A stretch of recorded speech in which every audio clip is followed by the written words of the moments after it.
Allez, bonjour les amis, bienvenue aujourd'hui sur une nouvelle interview. Et écoutez-moi, aujourd'hui, allez, je reçois une personne exceptionnelle et ça me touche vraiment de la recevoir pour plusieurs raisons. Je vais en parler d'ailleurs dans un instant. Tout d'abord, c'est un leader de marketing de réseau, mais attention, il va vous raconter son histoire. Lui, il développe à temps partiel parce que oui, en effet, c'est un fonctionnaire. Il est cadre dans la fonction publique et il est de métier gestionnaire en logistique hospitalière. Mais en parallèle, il est pasteur de l'église évangélique depuis environ 30 ans. J'ai le privilège aujourd'hui, les amis, d'accueillir Monsieur Oumar Ouattara. Oumar, comment vas-tu? Je vais super bien, Michel. Je vais super bien. Je suis très heureux d'être avec toi aujourd'hui dans cette interview. Et puis, c'est tout un bonheur pour moi d'être là aujourd'hui. Eh bien, écoute, le Merci. privilège est pour moi surtout, et merci d'avoir accepté mon invitation. Alors, Oumar, peux-tu nous parler un peu voilà, de ta rencontre à la Marketing Oseo? D'abord, d'où tu viens, comment tu as rencontré, voilà, parce que tu vas inspirer beaucoup de gens en Europe, mais aussi beaucoup de gens sur notre cher continent qui est l'Afrique, euh, qui est, je précise les amis, le continent qui actuellement a la plus forte croissance dans l'industrie du marketing de réseau. Donc voilà, sans plus attendre, Oumar, raconte-nous ton histoire. Alors, effectivement, je suis Oumar Ouattara, comme tu l'as si bien dit tout à l'heure. Je suis originaire d'un très, très beau pays qui est situé en Afrique de l'Ouest, la Côte d'Ivoire, que certainement tu connais et que je pense Il y a que... des rumeurs qu'au football, ils ne sont pas mauvais, hein. Il y a Ah des ben, on est les rumeurs meilleurs, que... on est les champions d'Afrique. Et voilà, et Et voilà. pour la petite histoire, on a remporté la dernière Coupe d'Afrique des Nations. Alors, je suis originaire de ce beau pays-là, qu'on appelle aussi le pays des éléphants, le premier pays producteur au monde de cacao, un pays qui a de très belles couleurs, une très belle culture, un pays que j'invite tous ceux qui nous suivent aujourd'hui à s'y rendre, justement, pour développer leur activité dans le marketing de réseau. Alors, je suis parti de ce pays il y a plus d'une vingtaine d'années. Je me suis retrouvé en France avec mon épouse, je le vis aujourd'hui. Et pour la petite histoire, depuis la Côte d'Ivoire, j'ai fait, comme je le dis si bien, la rencontre du Seigneur et j'ai reçu cet appel. J'ai répondu à l'appel sacerdotal pour m'engager en tant que ministre de l'Évangile, d'où ce que tu dis, je suis pasteur. Et puis, je suis arrivé en France, je vais dire pour des questions alimentaires. Il fallait que je travaille, j'ai une épouse, il fallait m'en occuper, m'occuper de ma famille. Et puis, de fil en aiguille, j'ai fait la rencontre de cette belle industrie, le marketing de réseau. Alors, ma rencontre avec le marketing de réseau s'est faite par l'intermédiaire d'un neveu qui m'a parlé d'une opportunité d'affaires et il m'a invité un jour pour assister à une réunion. Et sincèrement, quand j'ai été à cette réunion, j'ai été bluffé parce que j'entendais de belles histoires, des personnes qui sont parties de rien du tout et qui ont atteint des niveaux de gains, de revenus, tout ça, parce qu'elles ont travaillé avec une méthode qui me semblait simple, mais pour te dire la vérité, je me suis engagé. J'ai pris ce qu'on va appeler à l'époque mon kit, mon pack de démarrage avec cette compagnie de marketing de réseau là, à la rencontre, à laquelle j'étais allé à la rencontre assister. Et j'ai démarré, mais j'ai vraiment rien fait. Parce que j'ai démarré, un, pour faire plaisir à mon neveu, Ça et arrive de très deux, souvent. Le plaisir pour effectivement. le neveu ou pour la famille, ou pour l'ami. Et puis, je me suis lancé, et puis bon, j'ai pas vu grand-chose, donc j'ai tout simplement baissé les bras. Et puis, je fais une deuxième rencontre toujours dans l'industrie du marketing des réseaux avec une autre compagnie. Et c'est à partir de là que va arriver ce que j'appelle aujourd'hui le déclic.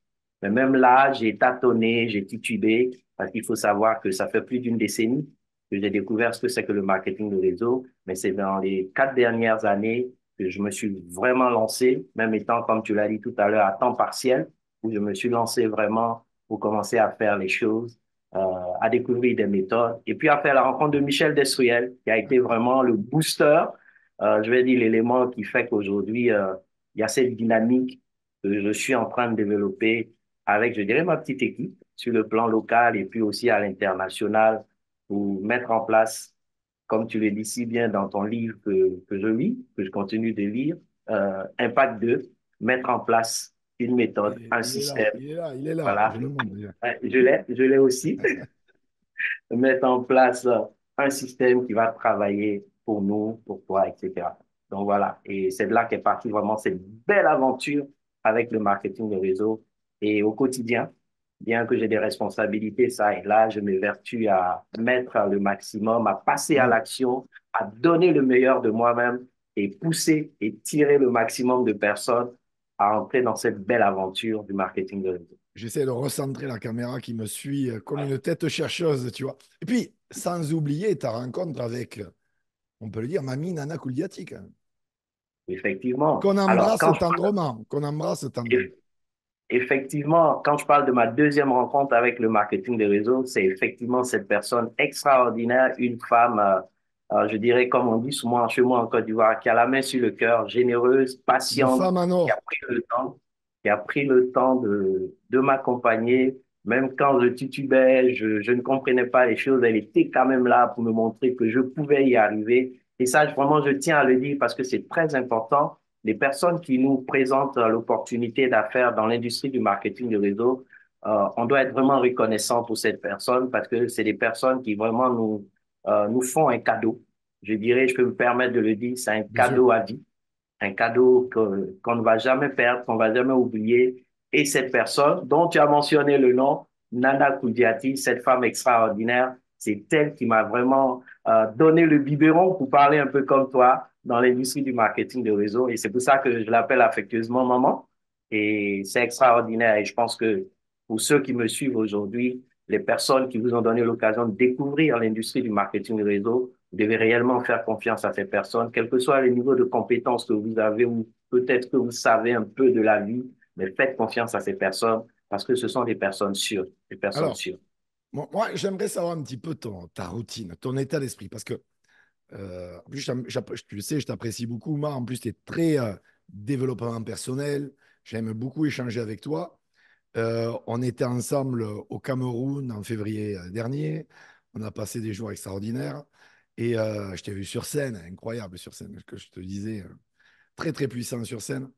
Euh, mais moi, j'aimerais vraiment que les gens se rendent compte, parce que tu l'as pas dit, mais bon, tu as parlé de ton épouse, mais tu as aussi des enfants. Combien d'enfants tu as?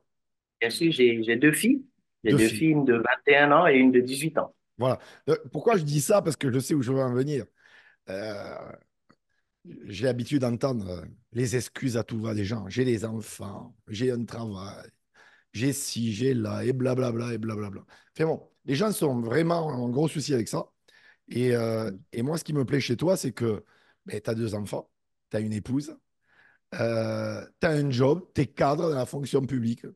Ça aussi, quand j'entends ah, je peux pas, je suis fonctionnaire, et blablabla, c'est épuisant. Et en plus, tu développes ton business parce que quand je t'ai rejoint au Cameroun en février dernier, je crois que tu partais ensuite, je ne veux pas dire de bêtises, au Tchad, si je ne dis pas de bêtises, C'est hein, c'est ça, cela. quelques jours. N'Djamena au Tchad. Voilà, Oui, développer le business, etc. Donc, tu arrives à t'occuper de ta famille, tes enfants, madame, ton job, en plus, tu as pris de, une ascension dans ton job en tant que cadre de la fonction publique, et tu développes ton business en marketing de réseau, et en plus, tu t'es passé dans certains pays. Je veux dire, tu ne te trouves pas d'excuses, on peut le dire, et j'aimerais que les gens se rendent compte à travers cette interview qu'il faut arrêter de se trouver des excuses. Ça, quand vous vous trouvez des excuses, les amis, vous vous mentez à vous-même. C'est ça le pire. Le pire du pire, c'est ça. Et donc, je voudrais que tu nous parles un petit peu de comment tu t'organises, comment tu fonctionnes pour développer tout ton business. C'est pas, on n'est pas en train de dire que c'est facile, hein, bien sûr, mais en tout cas, tu t'organises pour cela. Donc voilà, si tu peux nous partager un peu ton état d'esprit pour cela. effectivement, comme tu le dis, Michel, il y a une expression anglaise qui dit no limit. En fait, il ne faut pas se donner de limites. Et les excuses, c'est le poison, c'est le virus qui peut vous empêcher de réaliser les rêves, d'atteindre les aspirations, d'aller vers les objectifs que vous fixez dans la vie. Et ça, c'est très important à comprendre. Tout repose sur une question d'organisation. Il ne faut pas avoir peur de faire quelque chose parce que je suis en train de faire quelque chose d'autre. Alors, la providence a fait de telle sorte que l'être humain soit naturellement ce qu'on va appeler un chef d'orchestre. Quand on va à un concert, on voit un chef d'orchestre qui conduit des musiciens qui sont en train de jouer les différents instruments. Lui-même n'en joue pas, mais il a un instrument qu'il tient dans sa main pour conduire toute l'équipe de musiciens pour jouer et créer une symphonie harmonieuse qui permet à ce que les spectateurs qui sont dans la salle se réjouissent, trouvent du bonheur. Et c'est exactement ce que chacun de nous sommes. Et c'est la peur, certaines fois, qui fait qu'on ne veut pas se lancer dans quelque chose, on reste attaché à une seule chose. Alors, moi, ma méthode est toute simple. Je suis convaincu du fait que je peux me permettre de le dire à ceux qui me suivent, je suis né pour être une solution pour un problème qui va forcément se trouver dans la société. Et donc, chaque fois que je serai en face de quelque chose, j'ai pas peur, je suis prêt à répondre, je suis prêt à apprendre. Parce que répondre, c'est apprendre. Et moi, j'ai compris que aujourd'hui, on peut être en train de faire une chose, mais le marketing de réseau, c'est un système d'affaires qui n'a pas de limite. Tout le monde peut s'y retrouver, tout le monde a sa place. Et ayant compris cela, je me suis entendu avec mon épouse. Je parle avec mon épouse, je parle avec mes enfants. Voilà, papa veut faire ça, ou papa va s'engager dans ça par rapport à des actions que je veux poser avec mon business dans l'industrie du marketing de réseau. Je vais faire ça et j'ai besoin de temps pour le faire et je souhaiterais que vous m'accompagniez. Alors, je peux me permettre de le dire parce que je suis très croyant, je suis pasteur. Je leur dis, priez pour moi pour que j'y arrive. Et je suis toujours prêt à prendre les conseils de mes uplines, des leaders, des hommes et des femmes qui sont plus expérimentés que moi dans l'industrie pour mettre en pratique ces choses-là. Et donc, c'est une question d'organisation. J'exploite mes week-ends pour développer mon activité et je profite avec mon statut de fonctionnaire, j'ai des jours de congés, de vacances, et je profite de ces... Moi, je prends pas les vacances pour aller m'amuser juste, bien que je profite certaines fois, mais je profite de mes vacances pour aller à des événements comme ceux avec, où toi et moi nous étions au Cameroun, et je profite de ces temps-là pour aller dans des endroits où j'ai fait des contacts, parce qu'aujourd'hui, grâce à la digitalisation, on arrive à se faire des contacts ça et là, et je profite chaque fois que je me déplace dans un pays d'aller vers les personnes que j'ai contactées et ça crée vraiment des liens réels. Et donc, moi, je travaille comme ça de façon systématique. Je m'organise pour pouvoir exploiter mon temps convenablement. Alors, excusez-moi de le dire, j'ai pas trop le temps de regarder la télévision. Je l'appelle la boîte à idiots parce que rester devant, ça nous Oui, rend de plus en plus on va idiots. pas se mentir. Bon, tu passes pas tes soirées comme certains à regarder la télé-réalité. Voilà. Alors, je m'imprègne beaucoup de la lecture parce que je pars d'un principe que j'ai développé depuis ma tendre enfance en Côte d'Ivoire, où c'est ma grand-mère qui me disait que la lecture va t'apporter l'information va t'apporter la connaissance, et la connaissance va t'apporter la liberté. Et je passe beaucoup de temps à lire, et vous pouvez le voir, hein, les ouvrages que je lis, vous voyez, j'ai pouvoir illimité Tony d'Anthony Robbins, Robbins. pouvoir illimité. Voilà. J'ai l'art d'une présentation réussie parce que je suis orateur en motivation, je suis prédicateur. Rendez-vous au sommet que vous connaissez. Zig J'ai Ziglar, la bien magie sûr. de voir grand. Et puis j'ai Impact 2 et j'ai aussi Impact 1 que j'ai commandé et que j'ai téléchargé en ligne. C'est le premier ouvrage de Michel que j'ai. Donc, pas mal d'autres ouvrages. Alors, pour vous dire la vérité, j'ai plus de 3000 livres dans ma bibliothèque à titre personnel. Ça part des ouvrages de motivation, développement personnel, des ouvrages sur la religion, etc. Donc, c'est très, très important. C'est une question d'organisation. Il faut Alors, s'organiser et justement, je voulais savoir te qu'il y a un poser temps. cette question, mais je connais c'est déjà la réponse. Tu es en train d'en parler là. J'allais te demander Ouais. si tu te développais personnellement. Bon, tu y as répondu. Pour toi, personnellement, si tu, parce que tu es très bouquin, hein, peut-être aussi audio, etc., mais si tu devais donner un top 3, je sais que des bouquins, il y en a plein à transmettre, etc., euh, tu aurais un top 3 aujourd'hui à partager, à dire aux gens, voilà, vous devez lire absolument ces trois livres. Ce seraient lesquels? Trois livres. Alors, le premier livre, je ne vais pas vous cacher, pas parce que je suis là avec Michel Destruel. Si vous êtes dans l'industrie du marketing de réseau, votre premier livre de référence, les amis, c'est Impact 1. Merci. Premier livre de Michel Destruel. Voilà, Impact 1. Le deuxième livre, logique, on n'est pas encore dans la trilogie, mais on a Impact 2, que je vous recommande vivement, vivement, vivement, vivement. Et le livre dont je suis tombé amoureux, j'en avais entendu parler, je ne l'avais pas lu, je l'ai lu, je suis en train de le relire, Pouvoir illimité d'Anthony Robbins. Voilà les Incroyable. trois livres que je peux vous recommander aujourd'hui. Si vraiment vous voulez vous abreuver, tirez, je vais dire, de l'énergie de Michel Destruel sur l'industrie, son expérience qu'il a appris, ce qu'il a fait, ce qu'il a réalisé dans le marketing de réseau, ces deux ouvrages. Et je pense que le livre de, d'Anthony Robbins va vous permettre de changer de perspective, de voir autrement les choses et vous dire que vous ne devez pas vous imposer les limites. Les limites, c'est nous qui nous les imposons, mais en fait, on n'est pas des êtres limités. On est des êtres illimités, au sens propre du mot. Exactement. Voilà. Alors, justement, je vais rebondir sur ça. Moi, je dis toujours, la chance, elle se provoque. Tu l'as provoquée. Mais on est des humains, on n'est pas des robots. Il faut arrêter pour certaines de se prendre pour ce qu'on n'est pas. On est tous confrontés à des difficultés, comme vous qui nous écoutez. On a eu des dizaines, des centaines, et peut-être même des milliers de difficultés, mais à la différence de la majorité des gens, par exemple comme toi, Oumar, ben, tu as trouvé des solutions.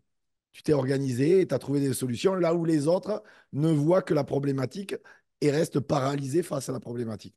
Alors, moi, j'aimerais que tu nous partages peut-être une anecdote de quelque chose qui t'est arrivé dans ton expérience en marketing de réseau. Et à la différence des autres, eh bien, toi, tu as, voilà, passé le cap, tu es passé au-dessus, tu as passé cet obstacle, là où la plupart, eh bien, ils auraient baissé les bras et abandonné certainement. Ouais. Alors, moi, je suis guidé par un leitmotiv. Pour moi, c'est la détermination. Ne jamais abandonner. Il faut toujours y aller. Parce que je suis bilingue, je parle beaucoup anglais. Donc, il m'arrive souvent de faire usage d'expressions en anglais. Il y a une expression en anglais qui dit Winners never quit and quitters never win. C'est-à-dire que les gagnants n'abandonnent pas et ceux qui abandonnent ne gagnent jamais. Quel que soit ce qui arrive, il faut aller, il faut avancer. Alors, comment j'embrasse le marketing de réseau? Je ne vais pas vous cacher, je suis environné de pas mal de personnes, que ce soit dans la famille, les collègues, euh, les proches, même des collègues pasteurs, prédicateurs, tout ça. Toutes ces personnes, je ne vais pas vous cacher, essaient de me décourager. Ils me disent non, écoute, c'est une arnaque, c'est quelque chose de pas bien, c'est pas sérieux. Attends, tu te vois faire ça. Et puis, l'industrie, la compagnie avec laquelle j'étais, les gens me disaient, écoute, tu te vois pas en train de faire ça. Mais je t'ai mu par une chose. Si la personne qui m'a fait connaître cette industrie pour la seconde fois y est et qu'elle obtient les résultats qu'elle a, pourquoi moi j'y arriverai pas? Et je vais pas vous cacher, elle était un peu une boussole. Je vais dire, sincèrement, elle était une boussole pour moi. Une femme déterminée qui n'abandonne pas, que je pense que vous avez déjà eu l'occasion d'écouter en interview avec Michel. Une mère avec 6 enfants qui les a élevés toutes seules ici en France et qui est arrivée à s'en sortir, à faire de grands résultats. Je dis, ben, je peux pas baisser. Je peux pas baisser. Je peux pas vous cacher, j'ai perdu des amis, des personnes que j'appelais des amis qui voulaient plus m'adresser la parole il y a 5 ans, 6 ans, 7 ans, 10 ans. Mais je ne vous cache pas aujourd'hui, ma détermination a fait que ces personnes aujourd'hui reviennent. Elles reviennent, elles commencent à me poser des questions sur le marketing de réseau. Pourquoi? Parce que le Covid est passé par là. Certains ont perdu leur boulot, certains se sont retrouvés dans des situations où elles ont été affectées d'un point de vue pathologique et elles essaient de trouver des solutions. Et donc tout ça, ça fait que je me suis dit quelque chose, ça passe ou ça casse. J'ai rien à perdre, j'ai tout à gagner. Tout dépend de mon engagement, de ma détermination. Et pour moi, aujourd'hui, c'est ça. Cette détermination m'a permis de résister contre les tempêtes, les vents, comme tu dis, hein, les haters, les oiseaux qui viennent pour essayer de te voler ton rêve. Et il y en a des Euh, oiseaux, il y en a des voilà. oiseaux.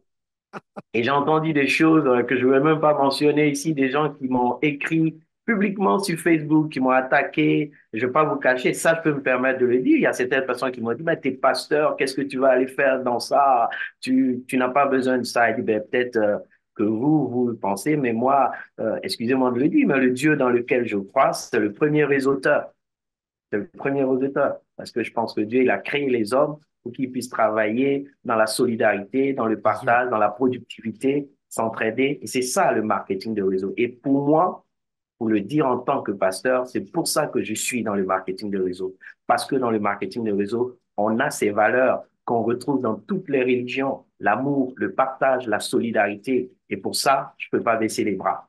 Je suis à fond dans le marketing de réseau et je lâche rien. Bien que je sois à temps partiel, mais je suis à fond. Et je ne vais pas vous cacher, Qui étant à prouve temps qu'on peut le faire. partiel, ouais, tout le monde peut le faire. Si je le fais, ils peuvent aussi le faire. Et Alors, ça, ce sont les choses qui font qu'aujourd'hui, je tiens.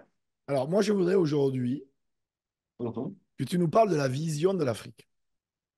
Parce que tu es né en Côte d'Ivoire, tu es africain et tu as des équipes un peu partout en Afrique. et tu connais très bien le peuple africain. Et tu connais très bien le marketing de réseau en Afrique. Moi, je le dis à tout le monde qui veut l'entendre, hein. C'est des statistiques en plus. En plus, encore une fois, les amis, je vous le dis, ce que je dis, c'est mathématique. Comme je dis toujours, l'homme ment, mais les mathématiques ne mentent jamais. Les mathématiques prouvent aujourd'hui, les statistiques, vous allez sur la Fédération mondiale du marketing de réseau, c'est prouvé, l'Afrique est le continent à la plus forte croissance en marketing de réseau actuellement, dans le monde entier, la plus forte croissance. J'aimerais que tu nous donnes peut-être ta vision de l'industrie du marketing de réseau en Afrique, ta vision voilà, de où on en est aujourd'hui, où on va avec le marketing de réseau en Afrique. Voilà, ton sentiment, ton ressenti et ton point de vue sur cela. OK. Alors, Michel, tu sais, il y a 20 ans en moyenne, que le marketing de réseau vraiment fait son apparition sur le marché, je vais dire, en Afrique. Et quand le marketing de réseau arrive, comme un peu partout ici en France où je suis aujourd'hui, il y a des murs, il y a des obstacles parce que les gens ne comprennent pas, ils se demandent qu'est-ce que c'est, parce que tout le monde était habitué à travailler dans un système traditionnel qui n'a rien à voir avec le marketing de réseau. Mais aujourd'hui, c'est plus le cas, même s'il y a encore quelques difficultés, parce qu'il faut savoir que pour parler en termes de communication, certains endroits en Afrique n'ont pas forcément un bon système de communication, Exact. les routes, etc., tout ça. Mais tout ça est en train d'arriver tout doucement, tout doucement, tout doucement.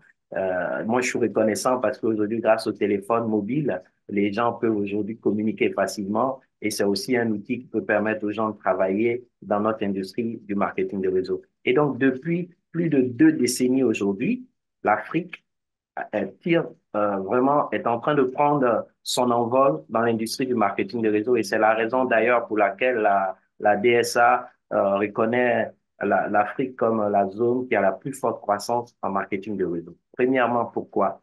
Parce que nous avons ces valeurs-là dans notre culture. La solidarité, je l'ai dit tout à l'heure, le partage, des choses qu'on ne trouve pas forcément dans toutes les sociétés modernes d'aujourd'hui. Et on a ce sens-là. C'est-à-dire que lorsque quelqu'un découvre quelque chose qui est bon, il va partager tout de suite avec sa famille. Et vous allez constater, pour ceux qui ne savent pas, je vous invite à venir en Afrique pour voir, aller en Afrique pour voir ça. Lorsque quelqu'un démarre le marketing de réseau, les premières personnes vers lesquelles il va se tourner, sa famille. Et ça, c'est important. Pourquoi?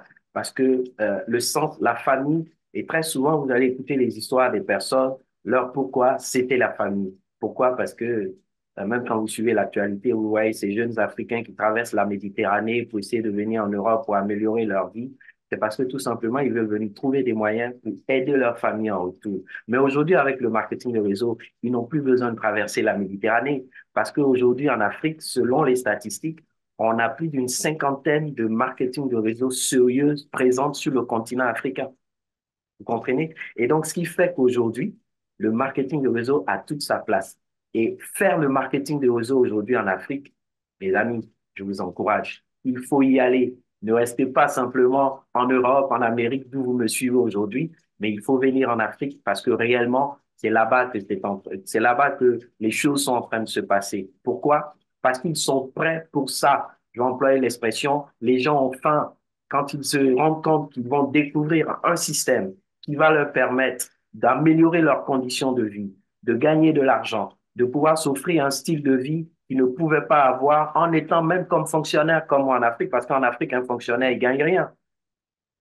Ceux qui gagnent de l'argent, excusez-moi de le dire, mais c'est les personnes qui sont au sommet des États. Mais aujourd'hui, avec le marketing de réseau, vous prenez une ménagère, une petite vendeuse de légumes au marché qui passe de zéro à héros, littéralement, grâce au marketing de réseau. Vous avez des compagnies de marketing de réseau aujourd'hui en Afrique où les top earners sont des analphabètes, des personnes qui n'ont pas été à l'école, qui ne savent pas lire et écrire, qui n'ont pas de diplôme, parce que c'est aujourd'hui ancré dans la culture. Et les gens comprennent que c'est l'économie, je ne sais pas comment dire ça, c'est une forme d'économie solidaire. Et tout de suite, les gens adhèrent. Donc aujourd'hui, il y a rien qui puisse empêcher le développement du marketing de réseau en Afrique. Le terrain est prêt, même s'il y a quelques petites difficultés de communication, ça et Oui, là. La détermination des gens les font faire des choses que vous ne pouvez pas imaginer. Si vous entendez des histoires des personnes qui font le marketing de réseau en Afrique. Excusez-moi, en Europe, on est trop caressé, on est trop dans le beurre, on a toute la facilité. Il y a des personnes qui n'ont pas de connexion téléphonique, mais qui veulent assister à des Zooms de Michel Destruyen. Il y a des personnes qui n'ont pas de réseau téléphonique, mais qui veulent assister à des formations en ligne. Et elles font tout. Elles vont acheter des crédits. On appelle ça des crédits. C'est des datas pour charger leur Ah, mais téléphone. c'est, et Pour pouvoir suivre. ce que tu dis, c'est absolument vrai. Moi, les amis, je vais vous dire une chose. Mon premier Zoom que j'ai fait général pour l'Afrique, c'était, je sais plus, il y a 3 4 mois, un truc comme ça. Premier Zoom que j'ai fait, 1000 personnes. 1000 personnes, j'étais bloqué. Bloqué, j'étais bloqué. Et ils trouvent des solutions, les Africains. Ils ont fait. Tu as dit le terme, en fait, ils ont fait. Moi, ce que je reproche aujourd'hui aux Français, et je peux me permettre de le dire, je suis français. Venez pas me faire du foin-foin, là, hein. Je vous le dis, vous serez reçu sinon.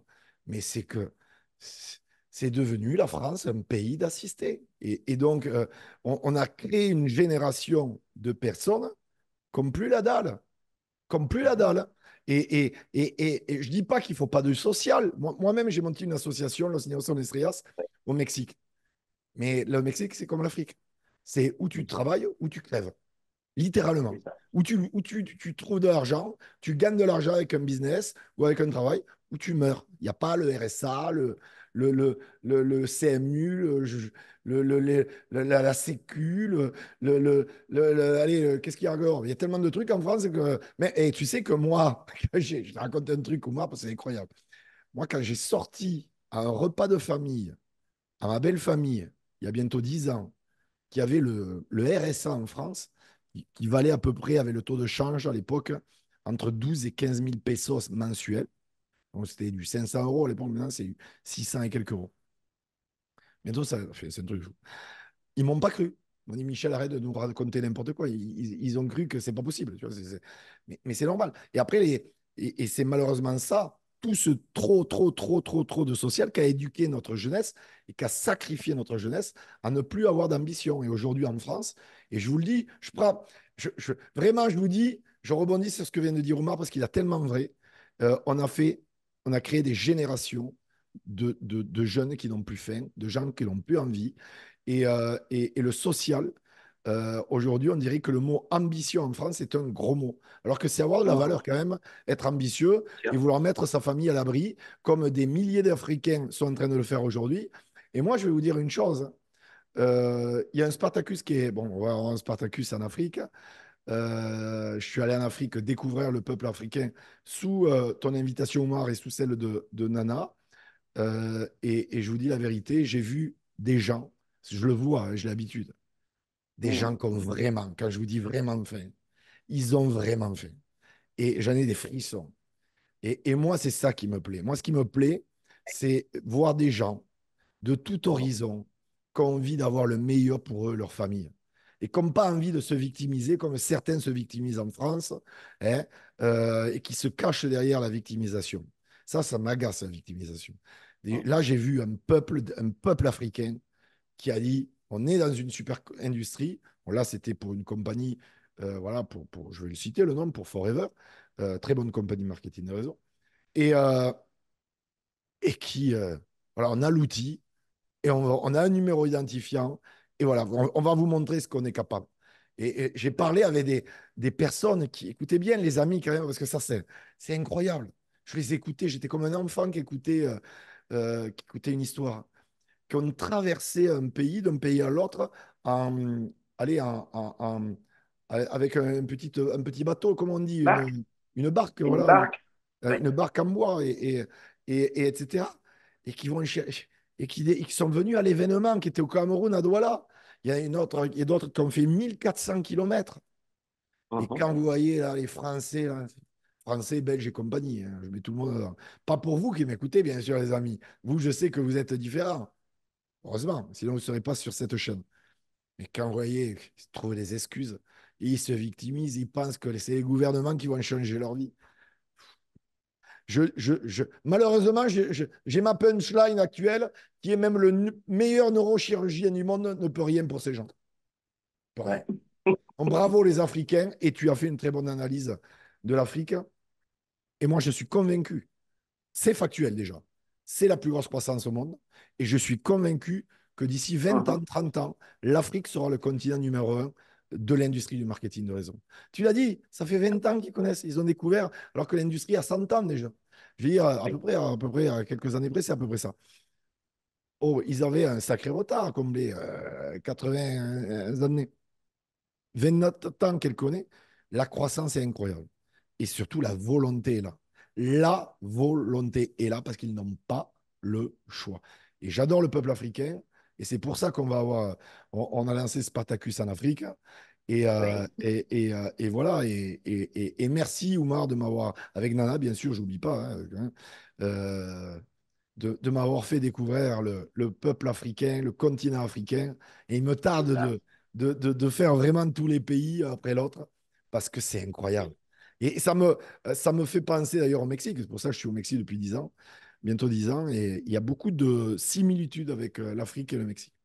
Et voilà, c'est hallucinant. En tout cas, les Français qui m'écoutaient, les Belges, bien sûr, il y a tout à faire. La croissance, c'est la troisième croissance mondiale, la France. La deuxième, c'est la Belgique mondiale. Le chiffre d'affaires est incroyable. Mais je veux dire, voilà, accrochez-vous, trouvez les personnes qui veulent changer leur vie et qui en ont marre d'aller taper dans les casseroles dans les rues de Paris en pensant que votre cher président va changer la réforme des retraites. Ça, c'est aberrant aussi. Ça, mais ça, c'est encore une autre histoire. Donc, Mouma, pour terminer cette interview, Oui, je te posais la question, je pose à chaque invité, et je sais qu'il y en a des centaines des conseils qu'on pourrait donner. Peut-être le conseil que tu aurais aimé recevoir à tes débuts, ou peut-être les trois conseils, voilà, les trois conseils qui te paraissent pertinents aujourd'hui de partager les yeux dans les yeux aux milliers de personnes qui vont découvrir qui tu es aujourd'hui, Oumar. Euh, voilà, partage-nous trois conseils qui, à tes yeux, sont, ils sont vitaux pour pouvoir performer dans cette industrie. Voilà, à toi de jouer. Et prenez des notes, les très amis, et important. surtout appliquez-les. Très important, Michel. Alors, la première des choses que je voudrais dire à tous ceux qui nous suivent aujourd'hui, c'est d'être à l'écoute. Faut être à l'écoute.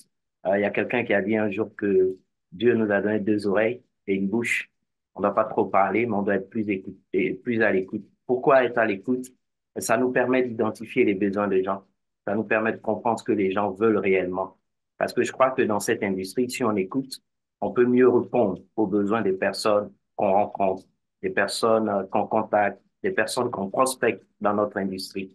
Pour moi, la première des choses, c'est ça. Écouter les gens, écouter les besoins des gens, vous serez à mesure de pouvoir mieux répondre. Alors, quand vous avez écouté les gens, la seconde des choses que vous faites, c'est que vous montrez à ces gens ce que vous leur offrez. Pourquoi? Parce que l'industrie du marketing de réseau, comme je l'ai compris, nous offrons quelque chose. Nous ne sommes pas des mendiants. Nous venons pour offrir. Nous offrons des services, nous offrons des produits, nous offrons une opportunité d'affaires. Et quand nous faisons ça, nous permettons à ces gens à qui nous faisons cette offre de pouvoir embrasser quelque chose qui va les amener à se dépasser, à devenir ce que je dis, la meilleure version d'eux-mêmes. Après, la troisième chose, c'est la détermination, les amis. Ça, c'est ma philosophie à moi. Si vous êtes dans cette industrie et que vous n'êtes pas déterminé, c'est parce que tout simplement, vous ne rêvez pas. Parce que quand on rêve, on est prêt à tout faire pour que ce qu'on a rêvé, on le réalise. Et quand je parle de rêve, je parle d'aspiration, de perspective, d'objectif, de vision, de pourquoi. Pourquoi nous sommes dans l'industrie du marketing de réseau? Parce qu'un jour, quelqu'un nous a parlé, on a pris la peine d'écouter cette personne et nous nous sommes engagés. Et quand nous nous sommes engagés, nous avons décidé de ne pas baisser les bras. Quel que soit ce qui va arriver, nous allons poursuivre ce rêve et le réaliser. N'abandonnez jamais votre rêve. Allez jusqu'au bout. Vous pouvez faire confiance à la personne qui vous a amené dans cette affaire, faire confiance à votre compagnie, faire confiance à l'industrie du marketing des réseaux, faire confiance à toutes ces personnes qui veulent vous voir être au sommet. Voilà ce que je vous laisse comme conseil, les amis. Que Dieu vous bénisse. Et puis à la prochaine fois. Mais écoutez, les amis, c'était Monsieur Oumar Ouattara. Je vais mettre, bien sûr, ses réseaux sociaux en description. N'hésitez pas vraiment à aller voir, à le contacter si vous avez des questions. Bien entendu, revisionnez cette interview, partagez-la dans vos équipes, likez-la, abonnez-vous à ma chaîne, c'est le minimum, vous serez béni sur allez, 10, 20 générations. Voilà, en tout cas, Merci Oumar pour toute la valeur Merci ajoutée à toi, que tu Michel. nous as partagée aujourd'hui. On se voit prochainement à Spartacus Afrique. Bye bye, à très bientôt les amis. Au revoir.